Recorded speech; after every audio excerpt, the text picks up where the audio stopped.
Topps basketball cards and Topps football cards are back. There's a ton of different Topps brands for basketball and football coming soon, plus lots of other news from the Topps conference. We're gonna break it all down now.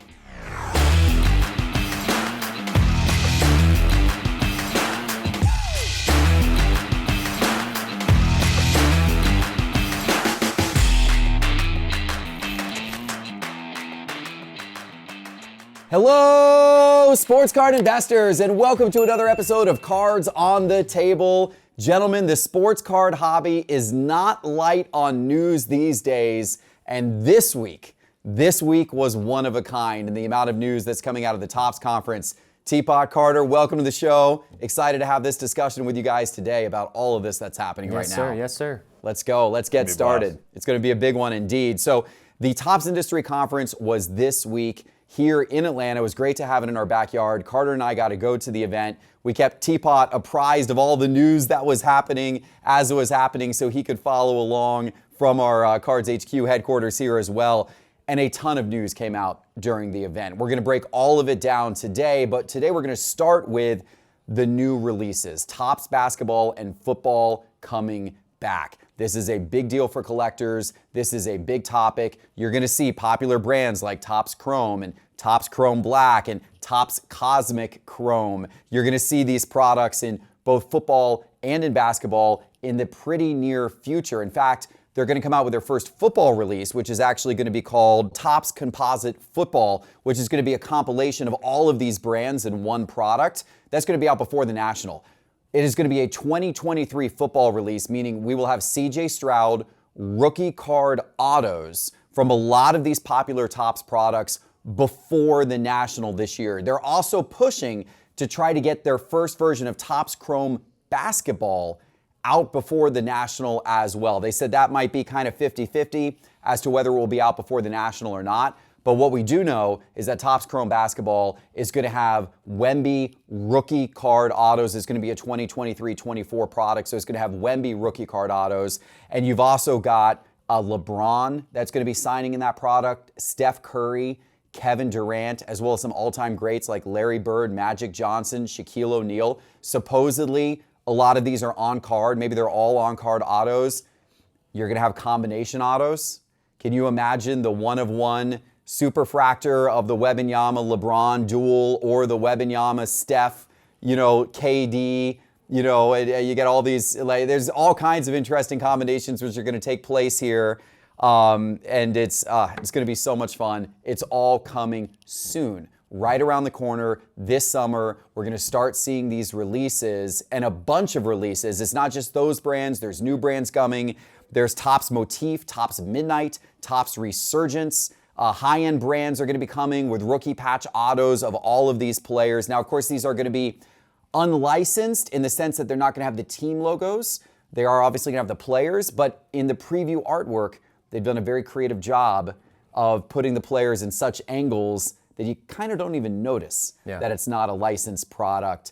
A lot happening here. I'm going to start with you, Carter, because you were at the conference today. What is your reaction to all of this? What does this mean for collectors? Man, well, I expected this to happen, but I didn't expect this to happen this soon. I mean, for this to happen in July is going to be crazy, and to push it right before the National, especially for football, more than basketball. Basketball, I would love for it to be before the National. If it doesn't, it's not the end of the world, but football, I mean, we all know we get to end of July, we get there right before the end of the season, or the beginning of the season, and football is so hot at the National. So for C.J. Stroud autos to be available, as well as they said Bryce Young and Anthony Richardson and Will Levis are also going to be have rookie autos in the product, which is also huge news. Wow. I think collectors just got to be extremely excited for this. And, I'm a big fan recently of the Topps Now cards they did, like the recent LeBron one they did. Really stepped up the design. It doesn't even look like it's not licensed at all. Yeah. And so in some of the previews we saw today that they released and some of the previews we saw at the conference, they all look pretty similar to that. And it's like, wow, this is going to be an impressive product.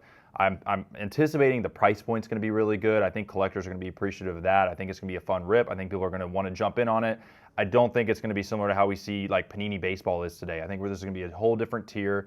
There's a lot more chases. There's players that people desire and people have been dreaming of having for so long, like LeBron. This is just such exciting news. I mean, I can't believe I jumped out of my chair this morning when they told us. So. Yeah. I'm really pumped up. Yeah, and Teapot, normally collectors shy away from unlicensed cards, and normally our advice on this show is, don't go after the unlicensed cards if you're looking at it from kind of investment value. Those are more collector's products.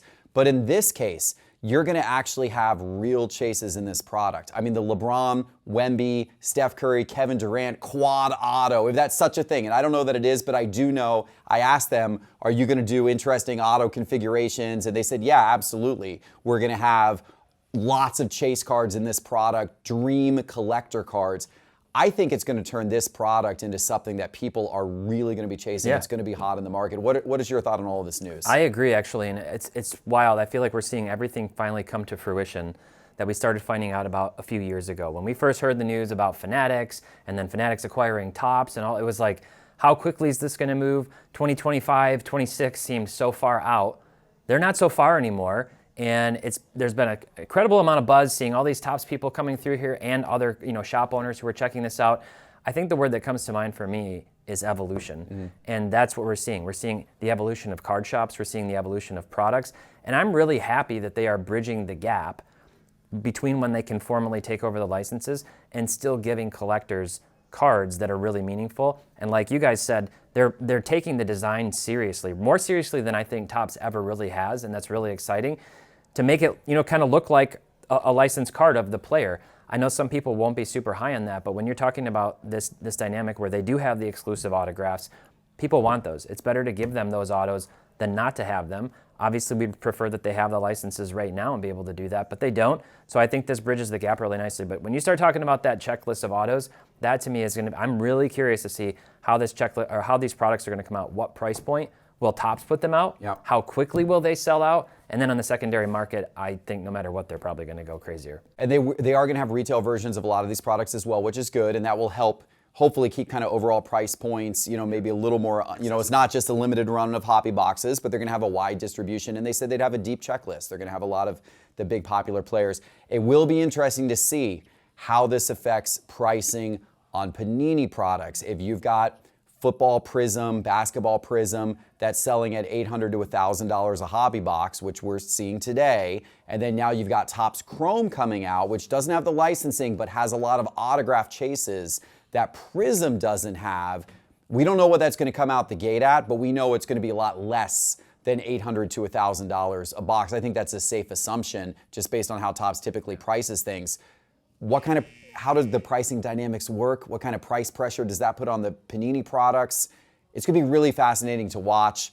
And it's going to be this way for a couple of years. They're going to do this with the 2023 releases, which are going to be releasing this summer. Then they're going to start releasing 2024 product under this same format as well. They even previewed that they'll have autographs from all these guys in this most recent NFL draft class. Guys like Drake May and Caleb Williams in 2024 football products, which will also be coming later this year as we get into football season. And they officially get the license, just to keep everybody apprised on the news out there. They officially get the basketball license in October 2025 and the football license in April of 2026. So at that point, products will flip to officially licensed. But until that point in time, they're going to be doing it the way we just talked about, with the big autograph chases and everything like that to keep people excited about those products. All right, I am also excited about PWCC's weekly auction this week. It's always a good one, and this week I didn't have any trouble picking the card that I wanted from this week's auction, guys. It was clearly for me the 1998 Skybox Molten Metal Fusion Michael Jordan, numbered to 250. It's in a PSA 8.5 teapot. I love that card design, and as soon as I saw it in the weekly auction, I'm like, that's it. That's my card. Absolutely love it. What do you have your eye on? I've got a 2008 Bowman Chrome Gold Refractor Rookie Auto of Clayton Kershaw, numbered to 50, BGS 8, one of the three best pitchers of this last generation, of the current generation, and maybe the last of his kind, the way, starting pitching is changing. So that's a really nice card. He's going for 3,000 Yep. strikeouts, Very close. right? Yeah. 3,000 strikeouts, he's out right? right now. He's out right now, but yes, hopefully. Yeah, they said during the conference today, a little sneak peek, that if he gets 3,000 strikeouts, that's going to turn into some big card moments. So we'll see what happens with that. How about you, Carter? What do you have your eye on? Well, speaking of the industry conference, LeBron autos, I'm pumped up about. So I just picked out a 2005 exquisite patch auto of Nice. LeBron James back at 8.5. Those are Sick beautiful card. cards. Yeah. All of those cards plus thousands more are right now on pwccmarketplace.com, and you can vault your own cards with PWCC Marketplace for free as long as they're graded cards $50 and over. Vault them with PWCC. They'll secure them. They'll insure them for free. Just use promo code SCI when you register your vaulted cards at PWCC Marketplace. Okay, normally we do the data dive segment next, but there was so much news out of the Topps conference. We want to keep that news going. The data dive video was a good one. It was a reveal. Little PSA reveal. Little PSA reveal, so go check that out. But let's jump into the next topic from the conference. Probably the next most newsworthy item is redemptions. Big changes to redemptions. We all know that collectors hate redemptions. I hate redemptions. There's nothing worse than opening up a high-end box and being really excited about, a big auto card and getting to it, and then it's a redemption and maybe one that isn't even available now.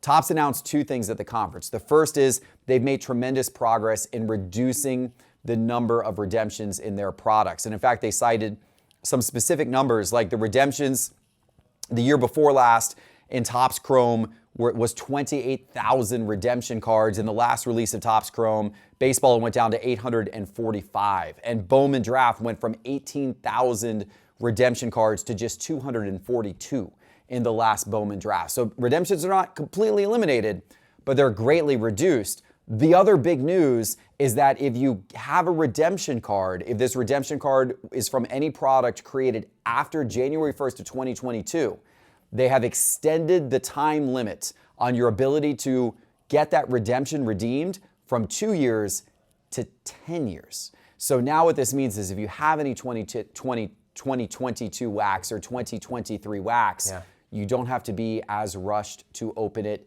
today worrying that those redemptions are going to expire. You could sit on it 5 years from now, 7 years from now. By the way, this applies to things like Victor Wembanyama's first Bowman autos. Those would expire soon.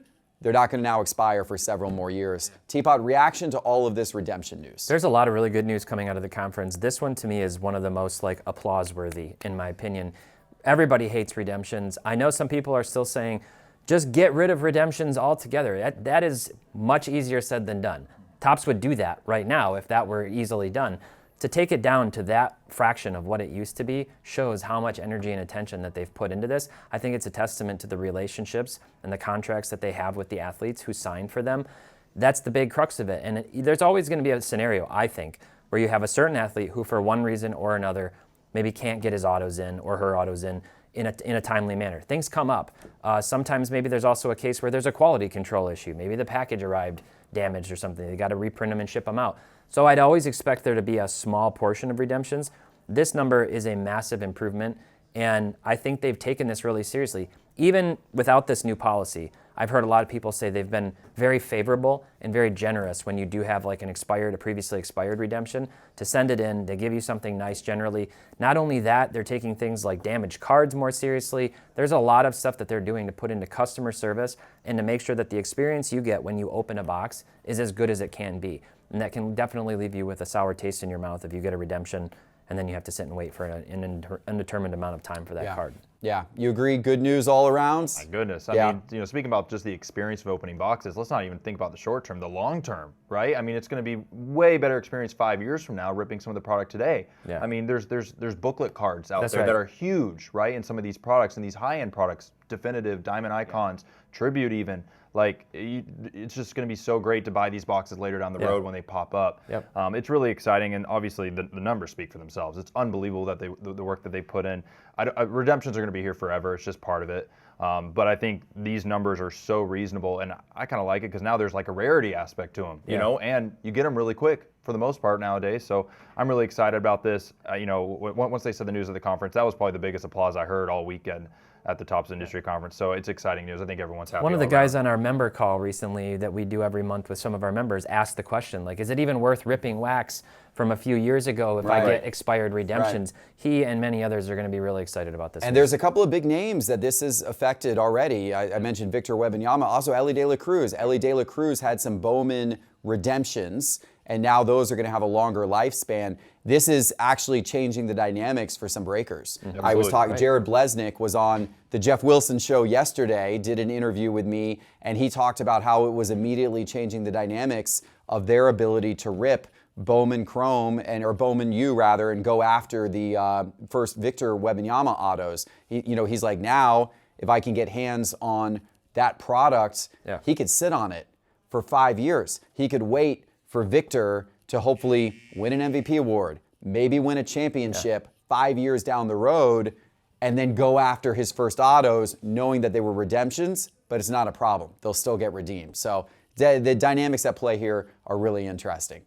Yeah, it's really exciting. I think the breaker thing's really interesting. I didn't really think about it first. It's so fresh right now. There's so much going on with it, but it's going to be great. Lots of play in the market. Really interesting stuff. Also interesting, guys, wanted to tell you that Sports Card Collecting and Investing for Dummies, our book here at Sports Card Investor, it is on the Amazon bestseller list. We are super thankful to all of you that have ordered this book. And if you haven't ordered it yet, go to Amazon and search for Sports Card Collecting and Investing for Dummies. It is available both in hard copy and in Kindle on Amazon Prime. It can get you the next day. Go check that out at Sports Card Collecting and Investing for Dummies. And you were co-author, Teapot. Did a great job, an absolutely awesome job on that book. Yep, thank you. It's awesome to see its success. All right, let's keep rolling with the Fanatics news, the Tops news. Another big point coming out of the conference was Fanatics Events. So we now have more details about Fanatics Fest, this big giant show that's taking place in New York City 3 weeks after the National. And we've learned some things. First of all, this show is really oriented at the general sports fan. It's meant to be a general sports experience unlike any other. Now, collecting is a big piece of it. There's a large part of the show floor that's dedicated towards car dealers and a big trading area. Topps is going to have an enormous display and activation there, but it's not just that. They also are going to have a culture and streetwear activation, and they're going to have activations from every major sports league, as well as Nike and other brands are going to have giant activations. It's a huge show floor, 400,000 square feet, which is close to the size of the National, but really oriented around the fan experience. I thought that news was really interesting. In fact, they compared it. They said what CES is to the tech industry, what South by Southwest is to kind of music and culture, Fanatics Fest will be to sports. That's their vision. That's coming in mid-August. In New York City. So that's interesting. But then other news they broke is that Fanatics Events' mission is not just this one large Fanatics Fest every year, but they also want to do regional events and local events. A lot of those are hyper-focused on cards. And they teased an event in Orlando, a card show in Orlando. I believe that was going to be November 1st through 3rd, I think, in Orlando, which is going to be kind of maybe their first regional event. They also said that they were going to have kind of one of these smaller card events in the Pirate Stadium coming up, sometime this year. So they're going to do ballpark, card shows and that kind of stuff as well. So it's interesting hearing more noise and also realizing that Fanatics Events is going to be very, very active in the card show space. Teapot, reaction to this news? I'm really excited about it. We've obviously heard about their plans to do this. What was it, like a year ago they announced they were going to start leaning into this heavily. It continues that theme of evolution. And we talked about this a few weeks ago on this show and kind of speculated on what that big event might look like.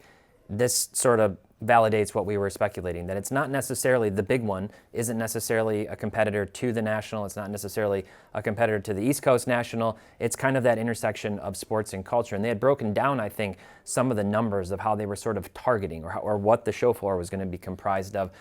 That's the way that you, quote unquote, 10x the hobby. You start drawing people in. We've seen the advertising saturation, Topps ads on mainstream television, in between sports, timeouts and things like that. And now they're drawing more just general sports fans in who are going to want to see their favorite athletes and other things. Well, they come in and Dad and his little, son Johnny comes in and they get a pack of some exclusive thing from this show. And he hits, a Jason Dominguez auto and it's like, whoa, this is pretty wild. And then maybe he sells it or maybe he trades it or maybe he keeps it as a keepsake.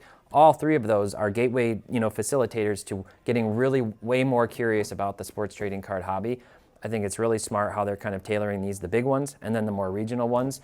And I think there's a lot of good stuff to come from this. Yeah, I agree. And the big one's going to have a lot of athlete involvement too. That was something they teased and talked about. What stood out to you, Carter, when you heard this news? Well, I think it's the different type of events for me. I think, doing a show, I think they broke it down percentage-wise. Like this first New York show is like only 25%. Dedicated to trading cards, where the Orlando one's like 70 or 80%, right? So I think doing different events and not doing the same one all around is going to be huge, right? I mean, so they're applying to so many different aspects. They're catering to us, right, as like the primary people in cards and trying to get the card shows bigger, card shows better, more experience centric, and then they're targeting just general sports fans, right? Right now in the sports card industry, we probably have the biggest sports fans of them all collecting, right?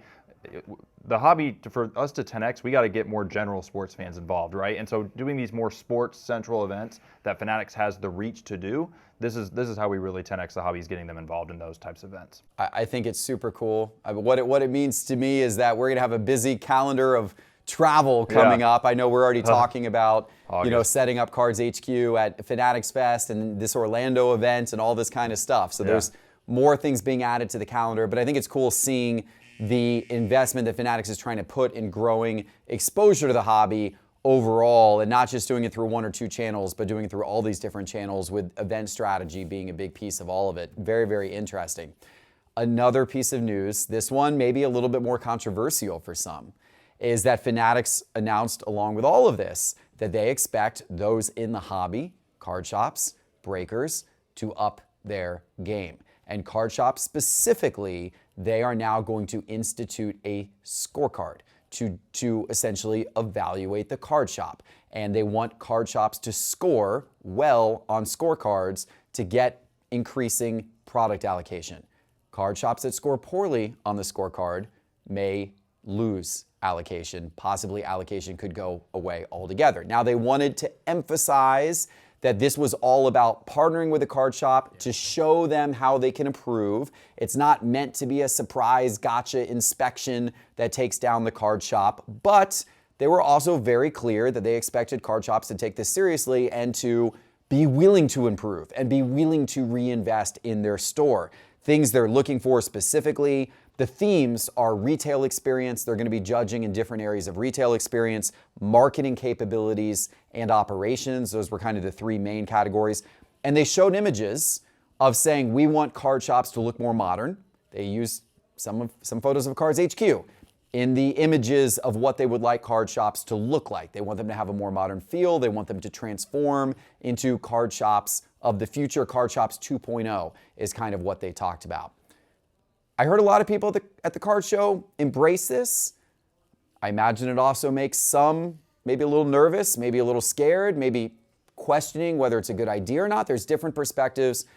Carter, as the owner of a card shop here, how did this resonate with you? What do you feel about this news? I feel like Topps wants to push hobby shops to grow the hobby with them, right? And I think there are a lot of hobby shops out there potentially that are just, happy where they're at, right? But I think, as an entrepreneur, I always want to get better. I always want to grow my business. I always want to get more, right? And I think that's what they're trying to get out of people, right? Is like, you don't need to make a big investment. Like, the expectation is not to be Cards HQ, right? The expectation is to be the right shop for your area and be a retail hobby experience, right? And so that's, I think, the biggest expectation here, is creating an experience for the hobby, for collectors, that they can enjoy, that they're welcomed.